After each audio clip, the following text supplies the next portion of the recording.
panjang, punya target jauh yang pastinya ingin menjadi juara, ingin lolos ke SEA juga mewakili Indonesia, tapi target-target tersebut harus diawali dengan sebuah langkah kecil, masuk Super Weekend dulu. Betul, ya balik lagi, semua tim itu obatnya beda.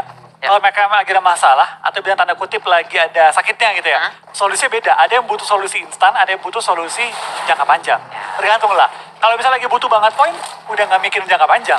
Yang penting gue masuk Super Weekend gitu kan. Tapi kalau misalnya timnya oke gitu kan, nggak masalah, mereka lebih mikirin, oh gue pede, poin gue juga cukup aman, gue mending cari tempat yang lebih fleksibel buat kedepannya juga, nggak ada tabrak-tabrak sama tim lain. Ya nampaknya butuh sampai match kelima supaya membuat saya Bang Flo maksud saya ngobrol di awal ya. Karena dari match pertama sampai match keempat gak ada ngobrol di awal. Iya, game pertama perang di school. Iya benar. Terus perangnya tempat-tempat kayak seperti antara Onyx dan juga tadi tim Aura. Dan menuju ke game 5, dari game 4 sebenarnya juga nyantai sih early game. Iya. Baru bisa ngobrol-ngobrol, dan game kelima ini baru kerasa ngobrol-ngobrolnya lebih santai. Ya betul sekali, tapi ternyata pemain-pemain yang bermain di match kelima ini tidak membuat kita ngobrol terlalu lama karena tiba-tiba ada yang melakukan tembakan dari supply bank. Tim yang memang kalau kita lihat track record yang nggak banyak diketahui oleh lawan-lawan mereka di PMPL season yang keempat. Betul, tapi baik lagi tidak memiliki track record yang terlalu jelas. Ini bukan berarti tim SUBG ini dapat dipandang sebelah mata. Mereka adalah tim yang mengerikan banget dan sangat-sangat hebat dalam masalah 4 lawan 4. Nge-push lawan. Tapi balik lagi SUBG, gue rasa ini adalah tim dengan kemampuan individu yang tinggi banget. Dan terlihat gitu, mereka ketika dapat chance-nya, mereka nggak pernah gagal. Ya, betul. Berapa kali dulu mereka ikutin, ya dia dapat jalur gitu, dapat jalur yang waktu itu bisa dibilang jalur khusus lah ya.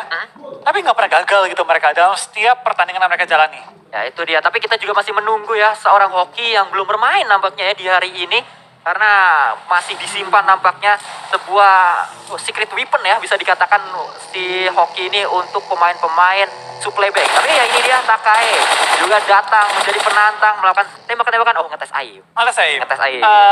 Tes recoil. Tes recoil, betul. Ya, tapi dekat dengan tim Taka tadi, depannya di compound depannya mereka, tepat itu ada lawan lain yang belum terpantau siapa namanya. Tapi sembari kita lihat tim-tim yang rotasi, ada tim NFT yang kali ini santai-santai aja, tempelin blue zone, it's okay, muter ke jarak jauh dan mungkin mengambil bagian gargopo atas. Karena biasa NFT gitu, suka ngambil jarak-jarak jauh. Ya, ini dia, kita kembali ke arah Takai. Ternyata zone yang sangat dekat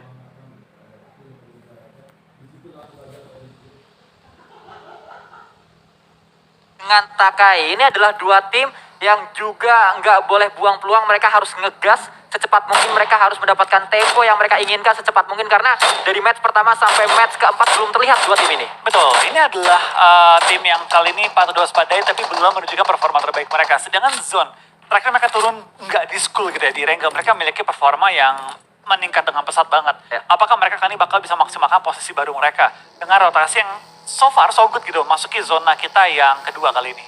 Dan tadi juga terpantau Gremory yang bermain untuk Takai. Ini adalah pemain yang bisa dikatakan juga digadang-gadang akan menjadi superstar baru untuk PUBG Mobile Indonesia. Betul, ini pemain yang waktu itu gue sama Pasta ya, sempat bilang, wah ini orang jiggle-nya, gerakannya lincah banget. Dan ternyata gak lama kemudian dia juga direkrut oleh tim Takai dan di off-season dia bermain sangat baik.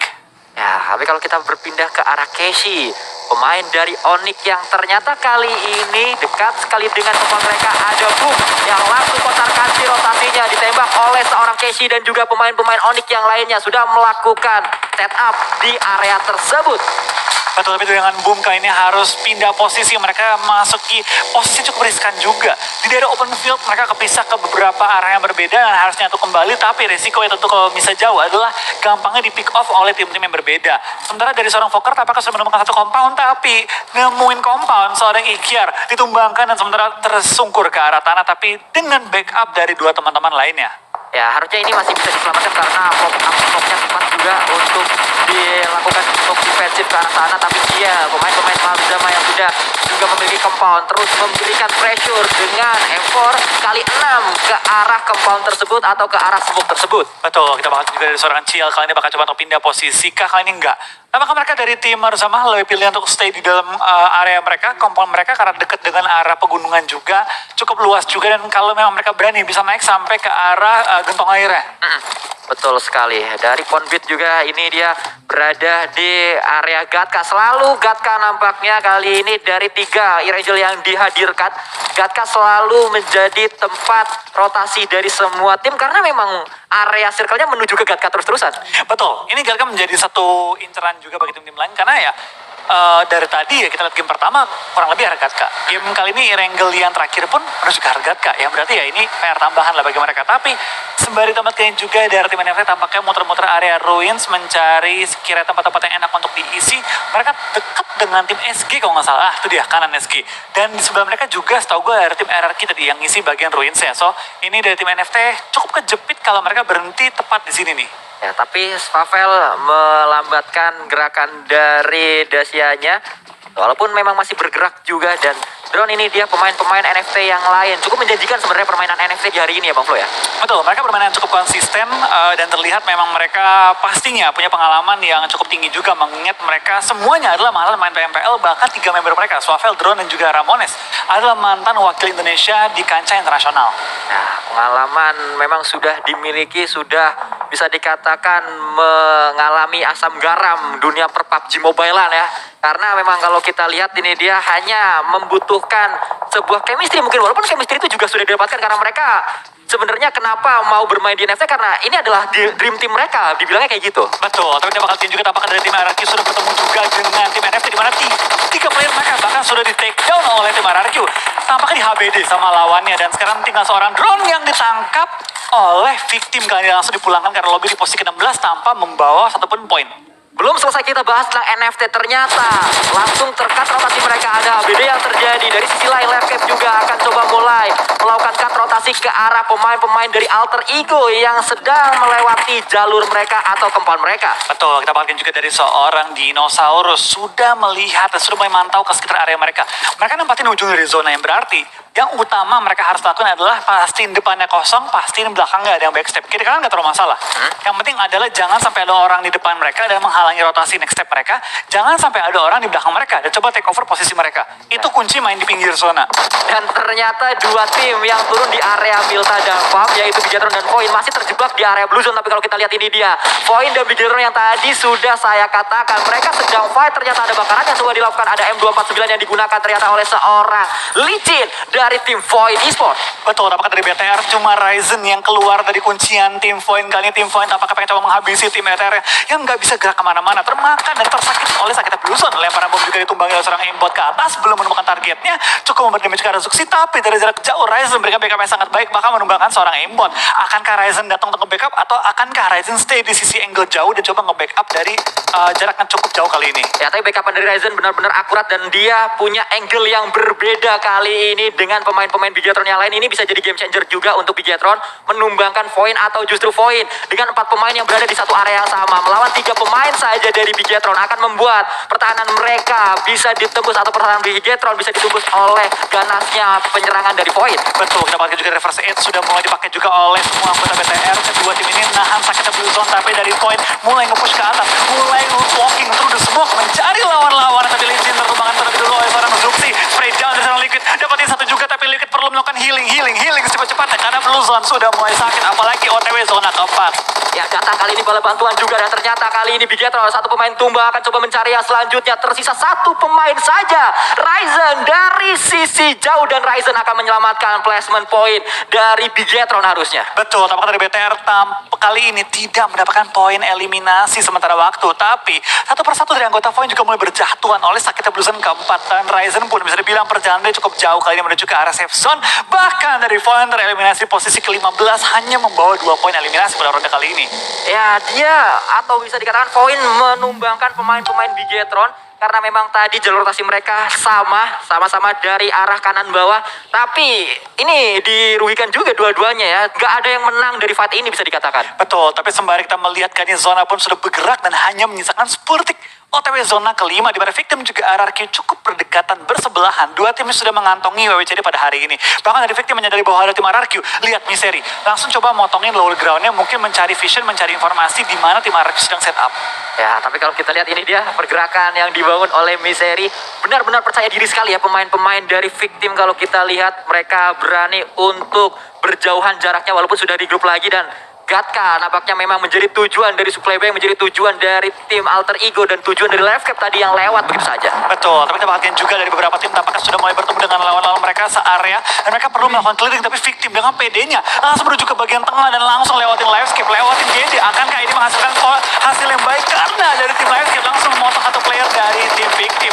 Dan itu bakal dari Livescape tampaknya nggak bisa beristirahat karena dari Victim terus mempush mereka. Menyisakan dua member yang masih aktif kali ini. One by one anggota mereka mulai take down, dan Takai join the fight dari jarak yang jauh, menyisakan Audrey seorang diri dari tim Livescape untuk bertahan dan coba menyelamatkan teman-temannya.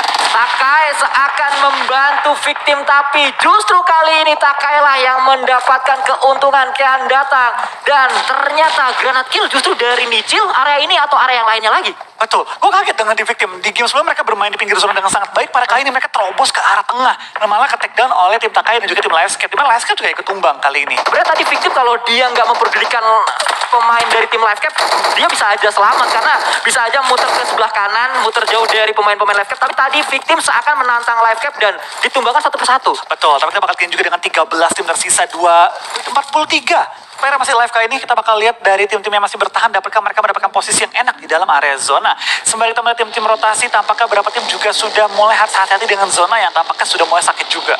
Ya, sudah mulai harus diperhitungkan kali ini healing-healing yang mereka miliki dari tim-tim yang berada jauh dari circle selanjutnya. Circle yang kembali berada di area yang cukup terbuka seperti di dua Erangel yang sudah dimainkan, dan sama-sama juga berada di area sebelah kiri dari map Erangelnya. Betul, tampaknya dari Takai dan juga tim GD terpisahkan oleh satu gundukan saja, di mana dari tim Takai mengambil bekas peperangan tim Livescape juga tim Victim, sedangkan tim GD mengambil mangkok kali ini yang menjaga angle-angle mereka dari tembakan sekitar, tapi membuat mereka sangat mudah terkena bom lemparan jarak jauh ataupun jarak dekat. Ya, kalau kita lihat Booms justru akan melemparkan granat terlebih dahulu. Kean juga terpantau di sana, masih stay di area tersebut. Dilemparkan belum sampai ke arah Kean, tapi dari sisi lain ternyata FJ menumbangkan diri sendiri. Granatnya kita belum tahu apa yang terjadi di sana. Oh, tapi Boom tanpa kehilangan cukup banyak anggota mereka, hanya menyisakan satu player yang masih bertahan kali ini menuju zona yang kelima yang lagi-lagi menuju ke arah open field. Ini akan sangat menyulitkan bagi tim-tim, tapi Takai mereka punya tempat yang terenak. Mereka punya lower ground yang benar-benar menjaga banyak banget angle. Tinggal satu PR mereka, menjaga tim-tim lain supaya nggak mendekat ke arah mereka. Ya, harus ada jarak antara Takai dan tim lain. Mereka harus mengatur jarak tersebut sedemikian rupa. Tapi Hades mulai melakukan tembakan-tembakan juga. Mini sudah dimilikinya, kali 8 juga sudah siap untuk menumbangkan lawan-lawannya. Mort terpantau di sana dari tim RRQ yang ada terlihat smoke sudah mulai di pop up ya. Betul, ini tim RRQ nggak punya cover sama sekali. Sedangkan tim Takai punya rumah. Benar-benar rumah yang bisa ngebuat mereka naik ke atap, membuat vision mereka jauh lebih luas ketimbang tim-tim lain. Dan sekarang tim-tim lain juga sudah mulai mencari solusi nih. Next zone mau kemana? Karena ini open fieldnya hanya ada beberapa gunung-gunungan dapat digunakan sebagai cover, dan depannya lagi itu open field semua ya. Pastinya gue yakin tim Takai nyayur banget dari posisi mereka. Ini rumah yang benar-benar membuat mereka punya vision yang luas, plus juga terjaga dari tembak-tembakan area sekitar, plus mereka di pinggir zona. Yang berarti dari kanan mereka nggak mungkin ada yang nembakin mereka. Betul, tapi Takai mereka dekat dengan tim yang lainnya lagi. Yang lebih enak mungkin adalah RRQ, walaupun mereka tidak memiliki cover, tapi mereka berada di area yang berbeda. Mereka tinggal menunggu siapa yang selesai fight baru datang ke arah mereka. Betul, tapi sembari mereka masuk, mereka harus juga memperhatikan pergerakan tim-tim lain, karena ini bukan zona gede lagi. Meskipun mereka di ujung-ujung zona, itu bisa nembak. Oh, tiba-tiba ada yang datang. Tadi Cryzen melakukan tembakan ke arah depan. Satu pemain dari Slayer yang datang langsung ter-takedown begitu saja. Tapi dari Genesis Dopa juga sangat cair sekali. Dua pemain bisa didapatkan, akan coba mencari yang ketiga dan juga akan coba melakukan end ke arah satu pemain Maruzama yang sudah tumbang di area tersebut. Betul, tapi kita bakal lihat semua tim sudah mulai memperebutkan spot di dalam area circle yang begitu terbuka. Maruzama, dua player mereka knock out, tapi dari tim Onyx juga mulai perang dengan tim DU kali ini. SG mulai kehilangan anggota mereka. Ini kiri kanan depan belakang semua tim mulai berjatuhan anggota mereka. Hazelnut tampaknya berhenti karena tertabrak satu gunungan kecil yang membuat dia berhenti. 11 yang tersisa, 31 yang masih alive, tapi yang kena udah banyak banget. Oh, Cryzen juga cukup menggila kali ini. Pemain-pemain dari tim Onyx landak yang masih mencari teman akan coba ditemani oleh pemain-pemain Dewa United yang datang. Dan sangat low satu pemain Raffi masih bisa menyelamatkan dirinya juga. Casey juga menggunakan first aid di dalam sebuah dahsyat. Kali ini permainan yang cukup pintar ditunjukkan oleh Onyx. Sangat siap Cryzen untuk melakukan serangan depan, tapi justru Cryzen yang ter-takedown di sana. Dan entah apa yang terjadi, tiba-tiba pemain-pemain Dewa United datang satu persatu ke arah jebakan dari Onyx. Betul, kita bakal juga dari seorang Pinky masih berada di belakang, tepat di daerah luar keluar dari safe zone-nya. Dia harus masuk ke depan dan lagi menunggu dari DU dan juga tim Onyx mungkin perang, sembari dia langsung geser ke kanan, melewati blue zone dan coba masuk ke area safe zone-nya. Tapi kita kalian juga tampaknya dari Onyx belum selesai fight dengan tim DU. Mereka masih saling mengunci, masih saling mencari, masih coba untuk saling menumbangkan dan mengamankan posisi area mereka. Tersisa Oki Ozora saja, pemain veteran yang dimiliki oleh Dewa United yang pasti akan menunjukkan kualitasnya juga pengalaman dimilikinya. Tapi dia juga berhadapan dengan pemain veteran yang lain yaitu Kenji dari tim Onyx. Mereka akan dilakukan, tapi ternyata itu dia bisa mendapatkan pemain tidak. Oki Ozora masih berputar-putar, bisa keluar dan bisa keluar menuju ruangan yang lainnya, berpindah-pindah kali tapi tidak bisa karena ditangkap oleh seorang Kenji. Yap, tampaknya dari tim DU tumbang di posisi ke-9 kali ini, menyisakan 8 tim, juga 21 individu masih live. Tapi kita lihat juga ada beberapa tim masih saling menumbangkan dan upaya mengamankan spot di dalam circle selanjutnya. Tampaknya dari tim SG tinggal satu member yang tersisa dari tim GD sudah mengamankan posisi juga tepat di ujung zona. Tapi Takai mereka nggak akan terburu-buru. Mereka punya space yang benar-benar enak banget di atap rumah mereka. Tinggal menunggu tim-tim lain yang satu persatu mulai saling mengikis di antara mereka. Ini mungkin gameplay Takai seperti gameplay dari Bidilton tadi. Gameplay nyangsang di arah atap untuk melihat vision yang lebih jelas lagi karena mereka punya kembal. Tapi Bidilton kali ini tersisa satu pemain saja, tidak seperti di Iragel yang pertama. Genesis Dogma masih memiliki cukup banyak pemain-pemainnya, bahkan lengkap kali ini 4 pemain berdekatan sekali dengan zone dan ternyata tertakedown oleh Flexido dari Zone Esports. Yang mendapatkan dari seorang Asa bahkan nembak ke arah Takai, di mana dari RRQ cukup dijepit oleh tim Takai, tidak biarkan bergerak dengan bebas. Tapi Takai mungkin akhirnya termakan oleh sakitnya Blue Zone. Lain sisi kita bakal lihat juga ini udah all for everyone sih. Wah, ini benar-benar semua sisi perang dan coba untuk menumbangkan lawan-lawan mereka ke area mereka karena ini open field, man. Ya, betul sekali. Satu tim tidak hanya fokus ke arah satu lawannya, mereka harus fokus setidaknya 2 lawan atau 3 lawan sekaligus dan dari 3 arah yang berbeda, Bang Flo. Betul, ini PR banget sih, terutama bagi tim-tim yang terkunci oleh tim lain, termasuk juga dari tim GD. Kali ini tinggal menyisakan 1 member yang masih aktif, 3 member knockout kali ini. Dan Takaya pun belum aman sepenuhnya karena depan mereka juga ada tim RRQ, di kiri mereka juga ada tim-tim lain. Ini baik lagi, ini bukan masalah tembak-tembak lagi, tapi lebih ke survivability. Karena nggak banyak cover yang dimiliki oleh semua tim. Ya, betul sekali. Semuanya berada di area yang berbahaya. Tidak ada tempat yang aman di area ini kalau kita lihat. Betul-betul sangat open area ladang dari Gatka. Kalau kita lihat kali ini, Asa masih menjaga Asa.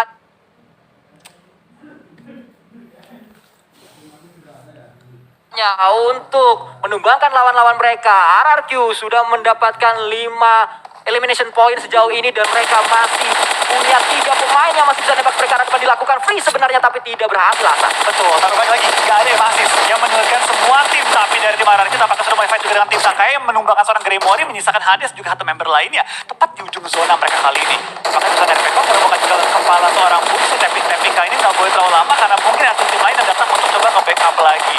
Ya, tapi ternyata bisa didapatkan, ditunjukkan kualitas aim dari seorang Nerpeko. Dengan tatapan tajamnya tadi fokus sekali ke arah satu tim Genesis Dogma menjadi korban selanjutnya dari RRQ Ryu. Betul, tampaknya dari zona pun sudah menguntungkan bagi tim-tim sekarang mereka dari Maruzama, dari Onyx sangat diuntungkan dengan zona yang kelempar ke sisi bagian utara. Tapi sembari nembak, langsung ada cover fire juga dari tim RRQ yang nembak ke arah tim Maruzama. Takai pun kembali dari knockout playernya, tinggal misalkan 2 player lagi. Asa mengisi bagian ujung dari circle-nya, coba untuk mengitar dan kayaknya tampaknya Mort menjemput Asa dengan kendaraan yang masih survive hingga circle yang ke-6.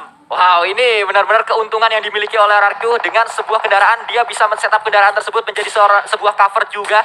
Ya, akan kita lihat granat dimasak oleh seorang Raffi, melemparkan ke arah seorang Mort, akan berhasil dan berhasil. Itu dia, Mort tumbang.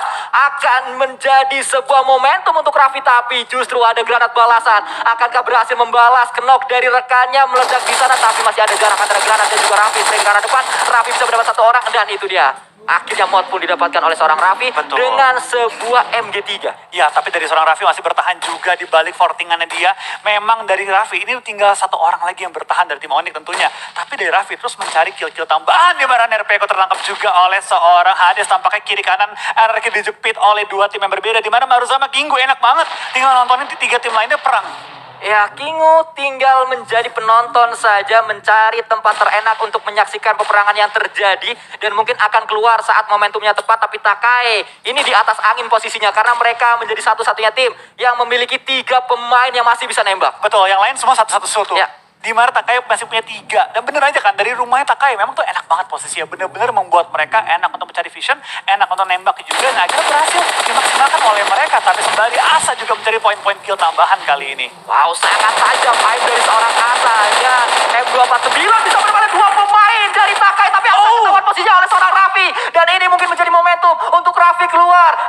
kita season yang kedua akan membuktikannya apakah dia masih memiliki kemampuan tersebut, Buffalo. Betul, kita bakal juga kalian dari tim Onyx, dari tim Haruzama. Ini chance mereka untuk meningkatkan poin mereka dengan drastis. Dengan adanya WWJ di depan mereka. Kalau mereka berhasil men-takedown tim Takai yang lagi coba nge-revive kali ini.